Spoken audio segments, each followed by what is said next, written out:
Welcome to this explainer. Have you ever just stared at a jar of seeds in your kitchen and wondered, hey, what would happen if I just took these out and planted them in the backyard? Well, today we're doing exactly that. We are going to track a first-hand gardening experiment to see what actually happens when you try to grow everyday pantry staples right in your own garden. We'll be charting the whole journey from those initial high expectations all the way to a very grounded reality. Because honestly, growing plants straight from your pantry sounds like a really fun, low-stakes weekend project, right? Today, we're exploring a very specific DIY journey documented by an author and gardener named Ang. So Ang took totally ordinary sesame seeds, literally the exact same kind you'd find sprinkled on a hamburger bun or just sitting right there in your spice rack, and decided to see if they could actually be grown from scratch. It's this classic case of pure curiosity meeting the soil, and the results? They actually reveal a whole lot about the natural resilience of the food sitting right inside our kitchens. So the whole idea that kicked off this entry from Ang's Notes on Gardening series is so simple, but honestly, pretty profound.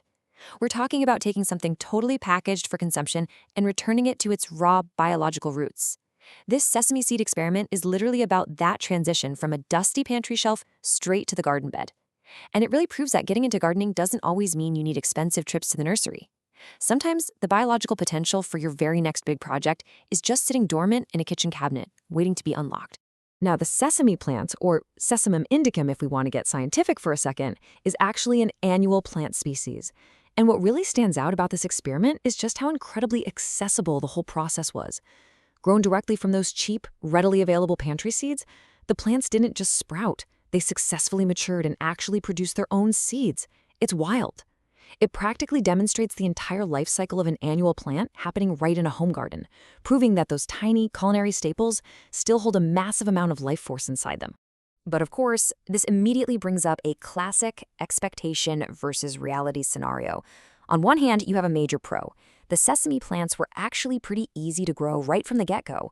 But that initial ease of growth clashed really fast with the dramatic villain of our garden narrative, which is the mealybug. Ang noticed right away that these plants are highly susceptible to pests. It's the ultimate gardening trade-off, really. You get a plant that shoots right up without a fuss, but it basically acts as a glowing neon diner sign for local garden pests looking for a free buffet. And that leads to some absolutely crucial advice. If you already have plants in your garden that are vulnerable to mealybugs, bringing sesame plants into the mix is highly discouraged. Ang specifically points out portulaca as an example here. If you've got portulaca growing, planting sesame nearby is essentially inviting a mealybug feast that could easily cross-contaminate and just ravage your existing garden beds. It's a really vital cautionary tale. You always have to consider the ecosystem you're building and seriously evaluate what kind of pests a new, quote-unquote, easy plant might attract to your more established favorites. But let's say you take the plunge anyway, and suddenly your new plants are just covered in bugs. If you do face an invasion, Ang recommends a super practical organic remedy. It's remarkably simple, and the best part is it keeps you completely away from harsh chemicals. You literally just mix common household detergent, combine it with a little bit of vegetable oil, and apply that straight to the plants. This homemade concoction works surprisingly fast to mitigate mealybugs. It's a fantastic, actionable takeaway that you can use on all sorts of pest problems in your own garden without breaking the bank.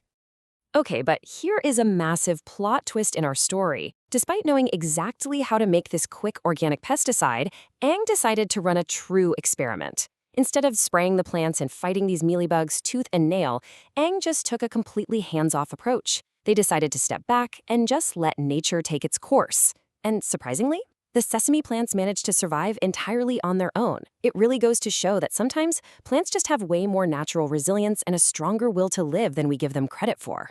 So, after surviving a total pest invasion and actually successfully producing a fresh harvest of seeds, you'd probably think this was a resounding success, right?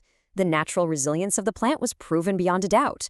So, the million-dollar question is, would Ang grow sesame again? Given the plant's survival and the incredibly low cost of entry, the author's final verdict is actually pretty surprising. The answer is a very blunt, quote, not really. Yep. Despite the plant surviving against all odds and completing its full life cycle from a random pantry seed to full seed production, the author gives it a hard pass for the future. It's honestly a hilarious kind of anticlimactic end to this grand experiment. I mean, you're sitting there rooting for the plant, it survives everything nature throws at it, and the gardener basically just shrugs it off. So why the dismissal? Well, it wasn't the bugs that ruined the experience. Like we just talked about, plants survived the bugs totally fine on their own. The real reason is simply that the aesthetics of the plant completely failed to impress. Eng basically noted that the overall foliage and the flowers just didn't look that great. And hey, in gardening, sometimes we plant for sustenance, sure, but very often we plant for beauty. And for our gardener, the sesame plant just didn't bring enough visual joy to justify a permanent spot in the yard, regardless of how cool that pantry to garden novelty actually was. It wasn't a total wash, though. Every experiment yields valuable data, and there is absolutely a silver lining here. Eng notes that the sesame plant can definitely still be leveraged for other hands-on gardening tests. Much like celosia plants, which a lot of people use as hardy test subjects or indicator species, sesame serves as a really excellent resilient subject if you're a gardener looking to better understand your local soil and pest ecosystem, even if it isn't the prettiest plant on the block. And that brings us to Eng's final thought, which I think is a fantastic prompt for all of us. Moving forward, what other herbs or plants can we explore besides sesame?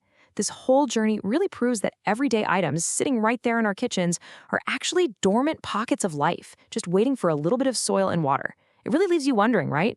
What unexpected pantry seeds might you try cultivating next? Could it be mustard? Coriander? The possibilities are literally sitting right there on your shelf. Thanks so much for joining me on this explainer, and I really hope it inspired you to look at your spice rack in a whole new, vibrant light.